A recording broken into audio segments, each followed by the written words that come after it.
FM band kag 1,000 pesos cash nagikan sa Bombo Radio Bacolod. Ko si Anisito Delicano, taga Libertad Extension, Bacolod City. Nagpabaylo ko sang radyo nga ginatag sapon sang Action Radio kay nagaungot sa ilalang estasyon. Hindi ko kapamati sang iyasang bumbo, mga lapit naman sa katuig ni nga ginatag nila sakon. Amo na mo lang ni ang imo nga mamatian ang Action Radio lang. Amo ini nga radyo ang ginapangatag nila. Gindala ko di sa bumbo kay pabayluan ko sang iyasang bumbo nga radyo nga wala sa ungot sa isa lang ka estasyon. Kag manami kay bag-o, kag wala guba, may suga pa. Kag ang 1,000 nga ginatag sang bumbo, mapasalamat gid ko kay may nagbakal na kusudan. Sing una ga bindors ko ti kay ginkakasama kami sa Libertad, di ba ako kan sa balay na lang ang 5 dekada nang nagtataguyod ng katotohanan. 5 dekada nang nagtatanggol sa mga mamamayan. Patuloy na nagsasaliksik at mabilis maghatid ng mga balitang siksik at malaman. Patuloy na nangunguna sa mga issue, drama, promo at serbisyo publiko. Ito ang Bombo Radyo Bacolod, ang pambansang radyo ng Pilipinas. Fast Paradyo Bombo! Oras sa Bombo Radio Philippines Standard Time, 2 minutos ang nabilin antes magabot ang takna alas 6 sa aga. Bombo Radyo Bacolod. #1 Fast Paradyo Bombo! Pilipinas, maayong aga! Welcome sa Bombo News and Views Morning Edition ng DYWB Bombo Radio Bacolod. Adlaw sang Sabado, Pebrero 12, 2022. Kagkaroon sa tanang mga pangulong dinalaan sa top story of the day. Mga Amerikano sa Ukraine, ginapa-evacuate sa masunod nga 24 tubtub 48 oras bangod ginakangawaan nga sa kupon sa Russia ang Ukraine. Anuman nga oras, samtang sa mga nagapangulang nga balita lokal, petition batok sa Residency ni Bacolod City Mayoral aspirant Albie Benitez ginbasura sang korte. Kampo sa aspirant nagakalipay. 3 ang mga membro sa NPA nagsungka sa PNP Special Action Force sa Sagay City. Isa patay sa pilason sa pagpanglutang kag pagpamuno sa Silay City. 38 anyos nga manunudlo patay matapos nakabunggo ang ginasakyan sining tricycle sa truck sa tubo sa Banwa sang Candoni. Sa mga nagapanguna nga balita national, COMELEC may panumdum sa mga celebrities nga nagasuporta sa mga kandidato sa eleksyon. Gobyerno sa Pilipinas naghanda na para sa pagpatuman sang Alert Level 1 kag transisyon sang COVID-19 pandemic sa to endemic state. Masobra at sumil ka mga arrivals na record matapos ginbuksan sa Pilipinas ang borders sa foreign nationals. Sarangani gintayog sang magnitude 5.1 nga linog kagabi. Sa mga nagapanguna nga balita international, military build-up sa Russia sa Crimea kag Belarus nakita sa satellite images. Balita sa negosyo, unclaimed passports nga gin-issue antes sang Enero 2021, iga-cancel kag iga-dispose sa DFA. Sa balita sa hinampang, American coach Will Gregorak nagakpati nga sarang pa nga may improve ni Filipino alpine skier Asa Miller ang iya performance sa 2018 Winter Olympics. Balita sa entertainment, netizens nagakalipay matapos nga nag-I love you si Tom Rodriguez sa post ni Carla Villana. Sa balita, special snow sa Winter Olympics sa Beijing, China. Peke lang, paano ini nahimo? Bantayan. Oras sa Bombo Radio Philippine Standard Time, 1 minuto na nakaligad sa taknang nasi sa aga. Nga mo na pag-abi-abi sa inyo, din man ka mga bahin sang syudad sang Bacolod, probinsya sang Negros Occidental, nga nakatutok na, nagapamati, diri sa DYWB Bombo Radio Bacolod 630 kHz sa lilizuan sang inyo mga radio kag subuman sa mga nagapamati kag nagatanaw worldwide pagi sa Facebook Live, sa Facebook fanpage sang Bombo Radio Bacolod. Kagkaron sa mga detalye na sang mga balita kaupod sang inyo mga tagbalita. Bombo Franz, Andrew Burgos. Kag Bombo Mary Divine Grace Moreno Coelho sa detalye na sa aton yung top story of the day. Sa balita international, nagpanawagan si US National Security Advisor Jake Sullivan sa tanan nga mga Amerikano nga sa Ukraine nga gilayon maghalin sa pungsod sa masunod nga 24 tubtub 48 oras. Sa isa ka public briefing, ginpahayag ni Sullivan nga dapat maghalin na ang mga Amerikano sa Ukraine sa madali nga tinion bangod posible nga magsugod ang Russia invasion sa maskin ano nga oras suno sa iya. Hindi nila ma-predict ang mga natabo apang mataas na sa karon ang risgo kag makabig na nga immediate ang mga pagpamahog. Suno kay Sullivan, kung magpabili ng mga Amerikano sa pungsod, posible nga wala na sang oportunidad nga makalien kag wala sang prospect sang US military evacuation kung mag-invade ang Russia. Sunod diri, posible nga magsugod sa bisan ano nga oras ang invasion sa Russia o kung sang Russia samtang nagapaday ng build up sang ila tropa. Sunod sa iya, maski ano nga oras makamando si Presidente Vladimir Putin kag posible nga magsugod ni samtang nagapaday ng Olympics apisar sa mga espekulasyon nga ini ang matabo pa pagkatapos sang games. Nagpasalig man ini nga sila ang preparado sa maski ano nga oras kag handa man nga magpadayon sa mga resulta sang oriented diplomacy nga nag-address ang security concerns sang Estados Unidos, Russia kag Europe. Any American in Ukraine should leave as soon as possible and in any event in the next 24 to 48 hours. We obviously cannot predict the future. We don't know exactly what is going to happen, but the risk is now high enough and the threat is now immediate enough that this is what prudence demands. If you stay, you are assuming risk, no guarantee that there will be any other opportunity to leave, and there no prospect of a U.S. military evacuation in the event of a Russian invasion. If a Russian attack on Ukraine proceeds, it is likely to begin with aerial bombing and missile attacks that could obviously kill civilians without regard to their nationality. A subsequent ground invasion would involve the onslaught of a massive force. With virtually no notice, communications to arrange a departure could be severed and commercial transit halted. No one would be able to count on air or rail or road departures once military action got underway. Si U.S. National Security Advisor Jake Sullivan, ginalauman naman nga makigistorya si U.S. President Joe Biden kay Putin pagi sa phone calls do kay Sullivan apang wala pa ni sang may anonsyar sa karon Disyembre sang tinalikdan nga tuig gulihing nga nagistoryahanay si Biden kag si Putin. Oras sa Bombo Radio Philippine Standard Time 4 minutos sa nakaligad sa atak ng alas 6 aga. Saylo kita sa mga detalye na sa mga nagapanguno nga balita lokal. Ginkalipay sang kampo ni Bacolod City Mayor aspirant Albi Benitez ang desisyon sa korte nga pagbasura sa petition batok sa iyang kakasunini sa listahan sa mga registered voters sa syudad bangod sa pagkwestiyon sang residency sini. Una diri ginbasura sang Regional Trial Court Branch 44 sa syudad sa Bacolod ang petisyon nga kakason ang pangalan ni Anay Negros Occidental 3rd District Representative Albi Benitez sa listahan sa mga registered voters bangod hindi ini matuod nga residente sang syudad santo sa desisyon ni Judge Ana Celeste Bernard nga napetsahan Pebrero 7, 2022 ginpabakod sini ang desisyon sa Municipal Circuit Trial Court in Cities Branch 4 sa Oktubre 1, 2021 nga si Benitez ang residente sang Barangay Mandalagan. Sa interview sa Bombo Radyo Bacolod kay Atty. Andre Zaril, ang legal counsel ni Benitez, nabato nila ang kopya sang desisyon sang korte kahapon sang aga. Suno kay Zaril, ginpahayag sang korte nga wala sang basihan ang petisyon nga ginfile sang tatlo ka mga tagreklamo nga Sanda Hector Yula, Teodoro Abaw kag Jonah Torneo Abaw. Suno pa diri. Matapos ang desisyon sang MTCC, ginpasaka pa sa mga tagreklamong appeal sa Regional Trial Court kay santo sa desisyon sa nasabit nga korte, wala sang merito ang appeal kag ginaffirm ang desisyon sang MTCC. Santo sa desisyon sang korte, ang residency sang kandidato ang na-validate na sang korte. Ginkalipay man sang kapo ni Benitez nga ang korte ang isa sa nagpamatod nga residente sang syudad sang Bacolod kag nakahanda ini nga magserbi sa mga tawo sa syudad. With the release of this decision, of course, our former Congressman Benitez is very glad with this decision. Okay, at least the courts now are one with him in saying that he is a resident of Bacolod, that he is ready to serve Bacolod.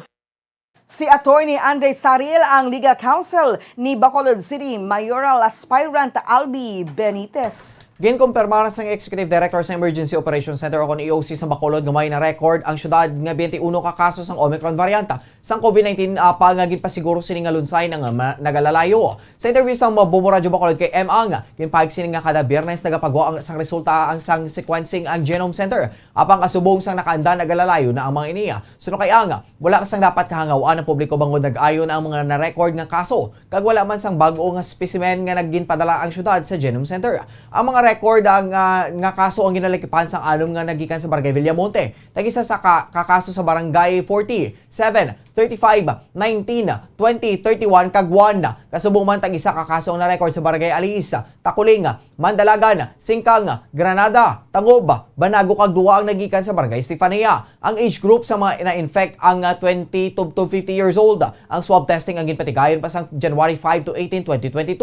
Ginpahayag man ni ang nga nagnubo ng kaso sa COVID-19 sa syudad, bangod man sa epekto sa vaccination sa syudad sa Bacolod. Delayed na kayo, nag-aabot ang delayed na kayo, nag-aabot ang results sa aton. Wala na ho, okay naman lang. Usually, naman kumbaga, noted, 21 new cases, 37, may 21 new cases.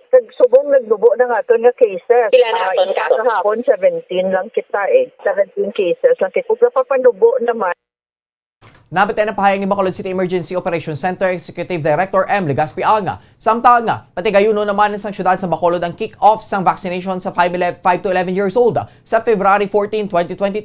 Sa February 14 to 15, 2022, pati gayunon ini sa Corazon Locsin Montalbano Memorial Regional Hospital. Kag Bacolod Queen of Mercy Hospital alas 9 sang aga tubtob alas 4 sang hapon. Sa February 14, 15 kag 16, sa Riverside Medical Center samtang sa February 16, 2022. Pati gayunon naman ini sa City Health Office sa February 17, 18 kag 19, 2022.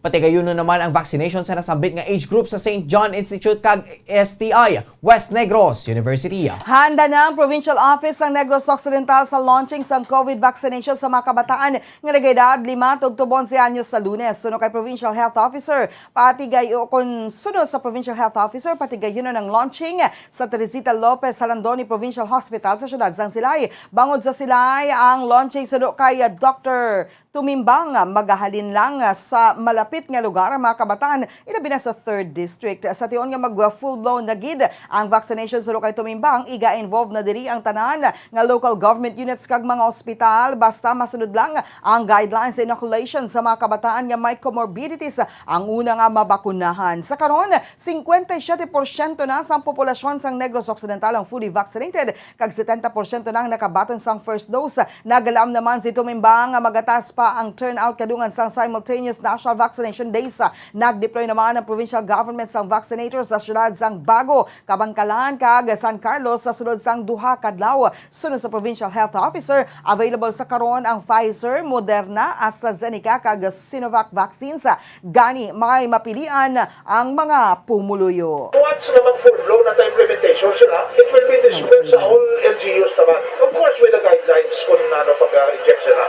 Hindi lang, ang hospital will do that also for those mga kabataan may comorbids. Subong yan, Ang kabahin sa pagpahayag ni Dr. Ernel Tumimbang. Nagpandamang task force basura sa Bacolod sa mga naghahaboy sa basura sa higad sang Dalana. Sa interview sa Bombo Radio kaya sa pinuno sa task force nga si Wilfredo Giolingo. Pulo na ka-tricycle kag tricycle driver sa nadakpan nga nagaula sa basura kag suno sa mga iniya. Ginsuhulan lang sila sa mga tupad balay nga ini ang ihaboy. Ang mga violator sa nadakpan malapit sa Bacolod Police Station 2 sa Barangay 2, malapit sa Panaocod, malapit sa Panaad Park, and Stadium sa Barangay Alihis, sa Taytay sa Barangay Takuling, kag Mayaraman sa Barangay 16. Natinluan naman ang puno sa akasya sa higad sa talan padulong sa East Homes 4. Sa mansilingan nga nadiskubrihan man sang task force nga ginahabuyan man sa basura. Sino kay Jolingo, gabi tubtob kaagaw nagagwa ang mga ginagahaboy kag nagalabay silang sa lugar. Agon nga mag-itsa sang basura gani hindi mahapos ang pagdakop sa ila. So nang offense, sunod sa task force head, ginatagan lang sang warning nga violator apag sa ikaduhang nga offense.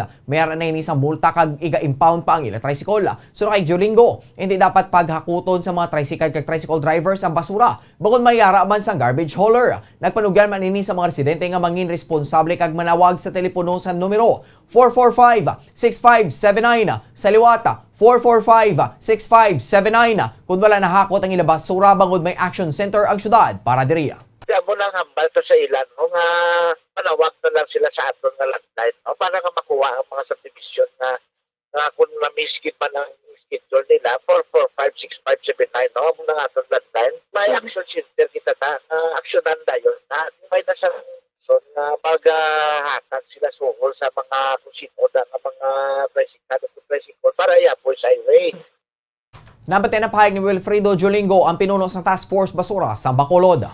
3 ka mga miyembros ng New People's Army ang nagsungka sa PNP Special Action Force o CONSAF sang Huwebes sa Sagay City. Sa interview sa Bombo Radyo Bacolod kay Police Lieutenant Colonel Ryan Manungdo, pinuno sang 6th Special Action Battalion, una nga nagsungka si Kaalan, anay miyembro sa North Negros Front, bagod dabudlayan na ini sa iya sitwasyon. Suno kay Manungdo, nagapanaog si Kaalan apang ginabalikan siya sang grupo, kag ginakumbinser nga magbalik sa kausa. Suno diri, luyag ni Kaalan nga makaupo ng iya asawa kag bata, gani nagdesisyon ini nga magbalik sa sabak sang gobyerno. May ginsungka man ini nga caliber 45 nga pistola. Samtang nagsungka man ang mag-asawa nga ginkilala kanay ka Nike o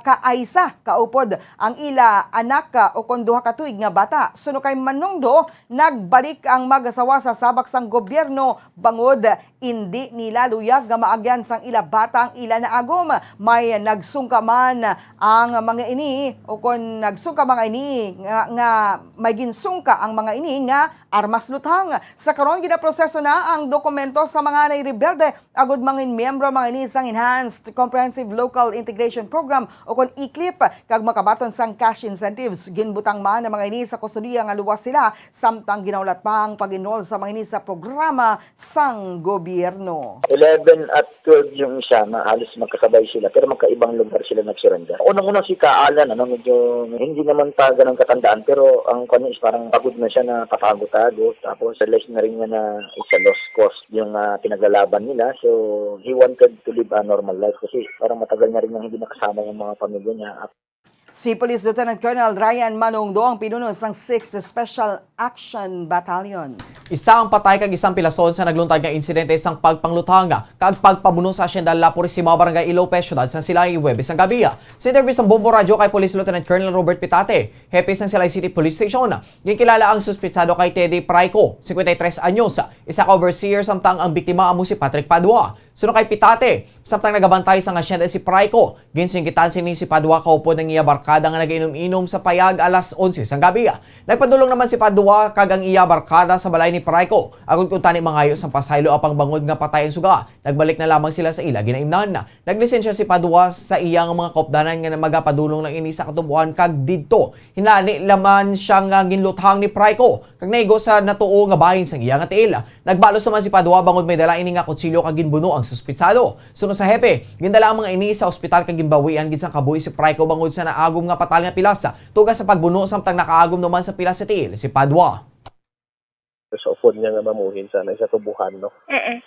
And then after he finished, ang suspect nakita niya ara na sa iya gali pointing and unknown according to him. But fortunately, the victim managed to grab the arm of the suspect. But the suspect drew a bladed weapon and the grappled. The biktima nakasustain sa stab wound on his left arm, while the suspect also sustained multiple stab wounds on the back of his body.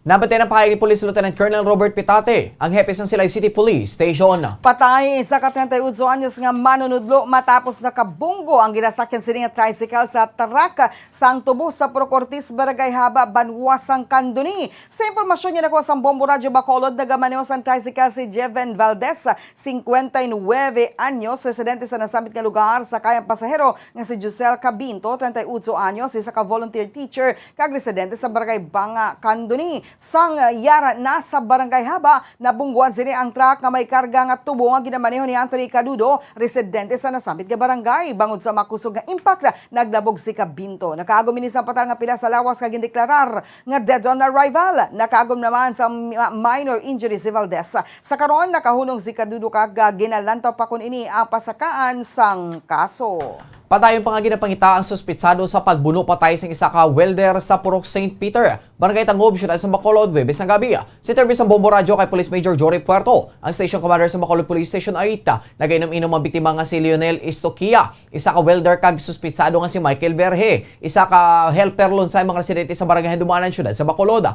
Sang may nagluntad nga paglalisay sa ilang duha. Ginbuno si Berhe ni Istoquia. Si Istoquia gamit ang kutsilyo kung sa diin nakaagom sang patal nga pila sa dugan ang biktima kag ginbayaan ini sa suspitsado nga dugoon. Gindeklarar ini nga dead on arrival o kung dead on the spot, samtang nakapalagyo naman ang suspitsado kag sa karon padayon pa nga ginapangita. atong dito ang suspect nagainom kagabi. So ang ilang ginalisan nila obra. Bali welder niya si ang victim ta. Helper yan si Michael Berhes. Kaniya mo ning amo ya kaya mo ning katlo siya welding. So sige sila inom sa isang obra ng ni isang victim pa suspect na maginaway. Nabatay na Pagi Police Major Jory Puerto, ang Station Commander sa Bacolod Police, Station 8. Oras sa Bombo Radio Philippines Standard Time, 17 minutos na nakaligid sa atak ng alas 6 sa aga kag sa katapusan na nga balita lokal, nagreklamo sa Bombo Radio Bacolod ang mga electricians nga nagikan sa syudad sang Cadiz, Negros Occidental, bangod duha na kasimana nga wala sila nasweldohan. So kay Elmer Laborte, nakita sini sa Facebook nga may hiring, garigin message niya ang nagpost na griyon man nga nagreply. Nakakita na man sila kag nakaistoryahan na isa nag-hire sa ila kag gin-recommend gadalon sa syudad sang Iloilo. Pag abot nila sa Iloilo, may ginhatag man sa ila nga balay nga ila matinirahan nga ginbayran sang kompanya. Ginpasalig man sila sang kontraktor nga sila ang masweldohan apang wala sila sang may nabaton. Ang ila solo nga nabaton ng isa ka adlaw nga ginbayad sa ila sa pagtabok sa mga ini dagikan sa syudad sang Bacolod. Sunod diri, 56 sila nga nagtabok sa syudad sang Bacolod kag nagtiner sa barangay Bacau, Mandurriao sa syudad sang Iloilo. Sa karon 29 na lang sila nga nagapabilin sa nasabit nga barangay, bangod ang iban sa ila ang ginkuha na sang ila pamilya. Nagpasalamat man ang mga sa barangay official sa barangay Bacau, bangod wala man sila ginpabayan, apisar nga wala sila ginhatagan sang ilang mga sweldo. Sa karon natala na mga ini nga magtabok padulong sa probinsya sa Negros Occidental sa bulig sang Iloilo City Government. Intagaan kami nila balay, galing ang imadi sir, amulan niya ang sweldo lang namon nga pinapangayo, hindi nila matag, kaya muna ko ng problema nila. Iway kami na yakabalo, kaya pagdalinto namon sa Bacolod, ang amon sweldo dapat maobra kami sa this week, pundo namon ang isa ka week. Kason, naglapaw na kami sa week, nag-work naman kami sa isa ka week, dapat may kuhaon na kami ng sweldo.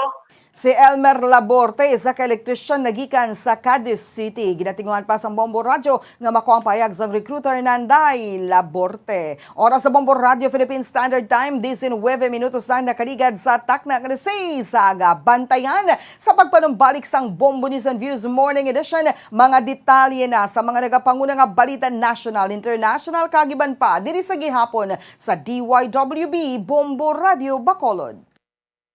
Bombo Radio Bacolod. Number 1! Basta Radio Bombo!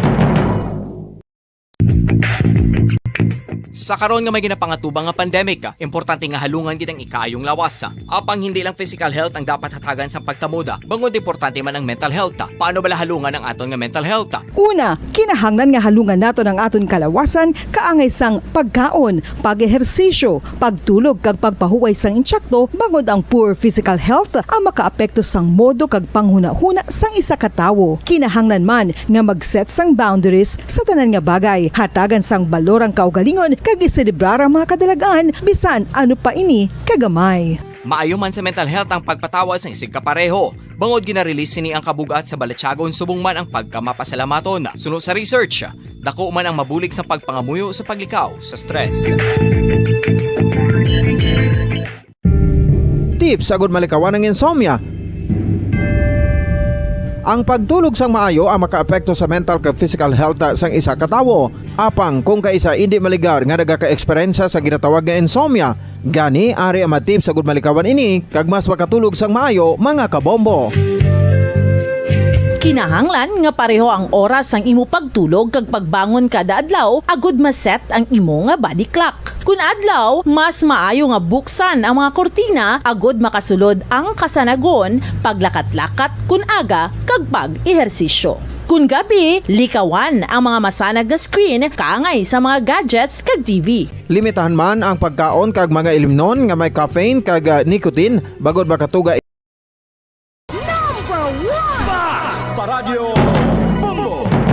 Oras sa Bombo Radio Philippine Standard Time, 21 minutos na nakaligad sa atak ng alas 6 sa aga. Padayon ko mga nagapamati, nagatanaw diri sa DYWB Bombo Radio Bacolod. Ini ang Bombo News and Views Morning Edition. Sa gihapon, kaupod ninyo. Bombo Franz, Andrew Burgos. Kag Bombo Mary, Divine Grace, Moreno Coelho. Sa mga detalye na sa mga nagapanguna nga balita nasyonal. Ginpanumdum ni Commission on Elections, Zucon Comelec Spokesperson Director James Jimenez, ang mga celebrity nga may ginasuportahan nga mga kandidato sa palabuton nga Mayo nga di dapat paggamiton ng ila platform sa gudi kampanya ang mga ini. Suno kay Jimenez, si dalom sa election law sa mga kandidato nga may mga programa ang dapat mag-leave sa ilang mga programa. Iniagod, hindi manginisyo ang paggamit sa mga platforms para sa kampanya kag makonsiderar nga donated advertising. Sabayan sang COMELEC, may rin isang libreng live streaming para sa online political rallies sa mga national candidate bilang paghalong batok sa COVID-19 pandemic. Sa campaign Safe COMELEC e-rally channel sa Facebook, nagpartiniser ang komisyon sang online airtime para sa mga magapadalagan sa pagka-presidente bilang vice-presidente, senador kag party list groups. Humalin 3 tubtob na 10 ka minutos. Nagapreparar ng gobyerno sa Pilipinas para sa pagpatuman sa Alert Level 1 kag transisyon sa COVID-19 pandemic to endemic state. Sunod sa Department of Health. Sunod kay Health Undersecretary Maria Rosario Vergere. Ang Alert Level 1 ang mga new normal sa pungsod. Ini ang ginadeklarar kung manubo ang kag naganubo na ang case transmission kag total bed utilization kag intensive care unit utilization rates. Sunod kay Vergere, sa idalom sa new normal, ang restriksyon sa mga specific o kung iga-implementar lamang sa mga lugar nga may high risk sa infection samtang ang capacity limit sa mga establishmento indoor man o kung outdoor kag transportasyon ang paghahukson. Sunod sa iya, nagasunod sila gihapon sa minimum public health standard, pagsuksok sa face mask, pagpanghugas ng kamot, paglikaw sa mga madamong tao nga lugar kag physical distancing kag ventilation, airflow. Samtang sunod kay Vergere, kung panubuon gid man sang gobyernong restrictions, magpabiling gihapon ng mandatory nga pagsuksok sa face mask bilang proteksyon. Sa iban pa nga balita national, nakamonitor ang Bureau of Immigration na BI sa masobra 8,000 ka mga arrivals matapos ginbuksan sang Pilipinas ang borders sa foreign nationals sa tinalikdan nga Webes. So kay BI spokesperson Dana Sandoval, 27% tubtob sa 30% sa mga biyahero ang mga dumuluong. Madamo ang mga nagaabot kahapon sa unang adlaw sang implementasyon sang pagbukas sang borders. Sunod diri sang tinalikdan nga adlaw naka-record sila sang masobra 8,000 ka mga arrivals. So kay Sandoval, 4 ka mga foreign nationals ang sara nga makasulod sa pungsod bangod sa mga issues nga may required documents nga ginalikipan sang proof of vaccination. So Zaya, ina-checkar sang Bureau of Quarantine ang mga vaccination cards sa mga foreign nationals. Agod ma-checkar kung ini ang lehitimo sarang mabasa kag mga reklamo sa government guidelines. Para sa katapusan nga balita nasyonal, gintayog sa magnitude 5.1 nga linog ang Sarangani malapit sa Banwa sang Kiamba, Biyernes ang gabi. Sunod sa FIVOX, ang linog nga ang gin-downgrade humalin sa 5.3 magnitude nga una nga gin-report sa ahensya. Ang pagtayog ang nagluntad alas 10:25 sa gabi nga may kadalumon nga 24 kilometers kag tectonic in origin. Ang linog ang gi-registers nga intensity 4 sa munisipalidad sang Kiamba kag Maitom sa Sarangani.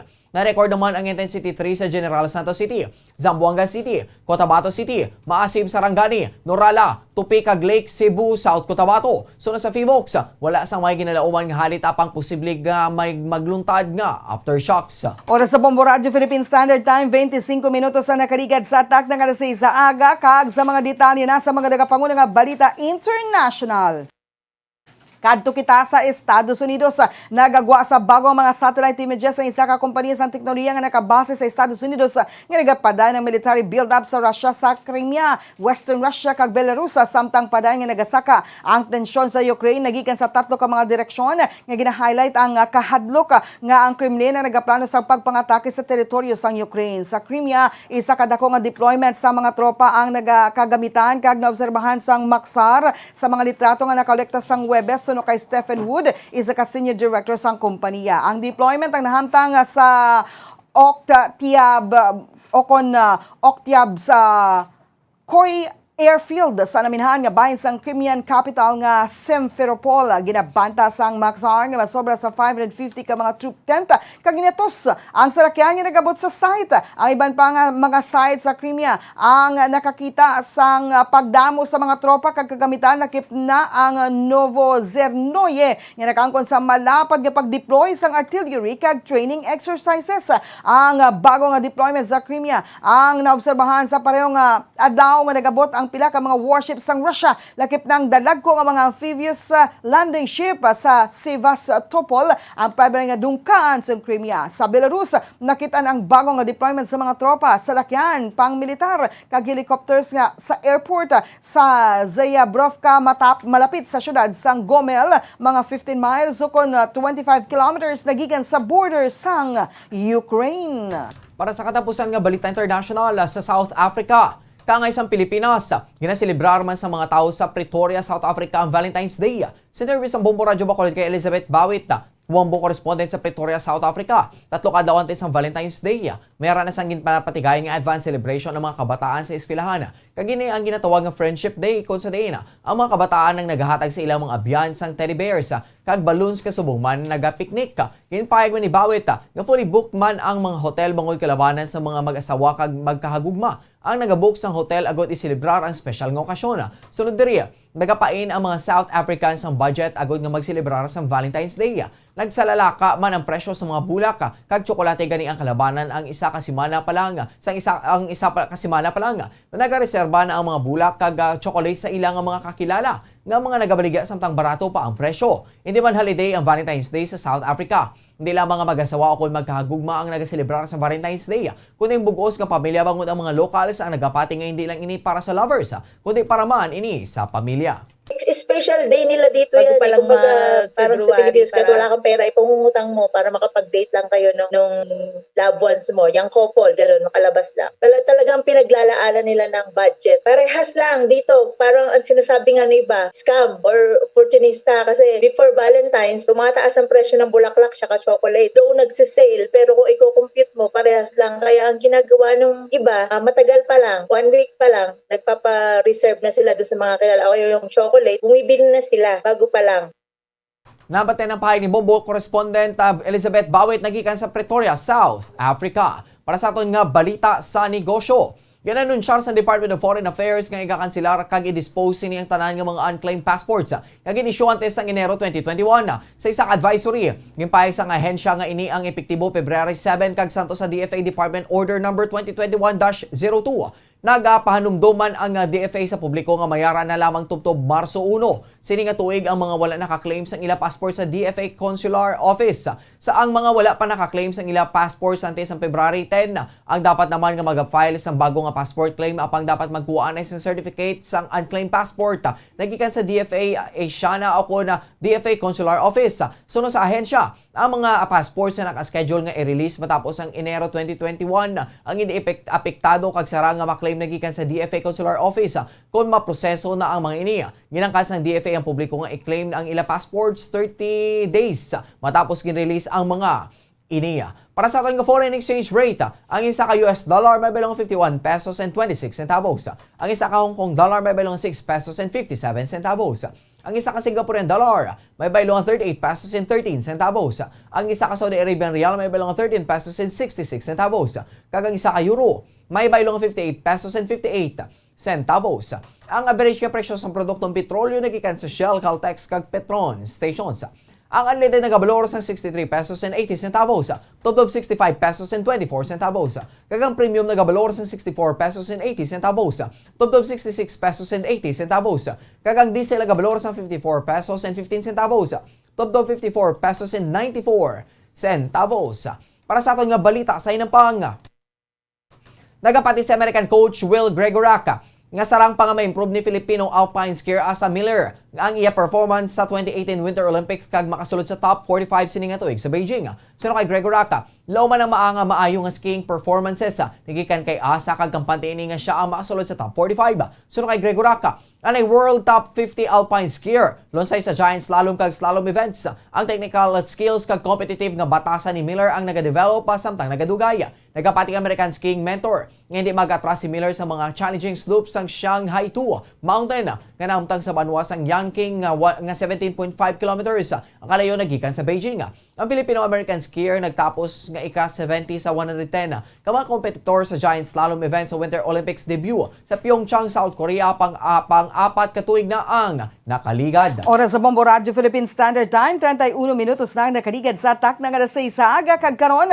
Sa ito naman yung showbiz news sa tunga sa mga espekulasyon nga may problema sa tunga sa pag-updanay sa mag-asawa, nag-trending sa mga netizens ang komento ni Tom Rodriguez nga I love you sa post ni Carla Abellana. Sang Biyernes, nag-post si Carla sa Instagram sang iya litrato na daw kangay nga nagikan sa pictorial. Ini ang nakagom sa mga heart reactions nagikan sa iya mga followers kang masobra 500 comments lakip na ang bata sini nga si Tom. Sa comment section ginpabutyag ni Tom nga palangga sini ang asawa kag may 3 ka heart emoji. Ginkalipay naman sang iyang mga supporters ang ginpahayag ni Tom kag nagpabilin sang positibo nga mga komento. Sang tinadikdan nga Enero, nagsugod ang mga spekulasyon nga posible may problema sa pag-updanay sa mag-asawa sang napiran sa mga followers nga gin-unfollow ni Tom sa IG si Carla. Sang tinalikdan lamang liwat nga gin-follow sa mga ini ang isa kag isa pa apang may pila ka mga nakanotisyar nga hindi sinisuksok ang iya wedding ring. Ginkasalang duha sang nagdigad gila mga Oktubre matapos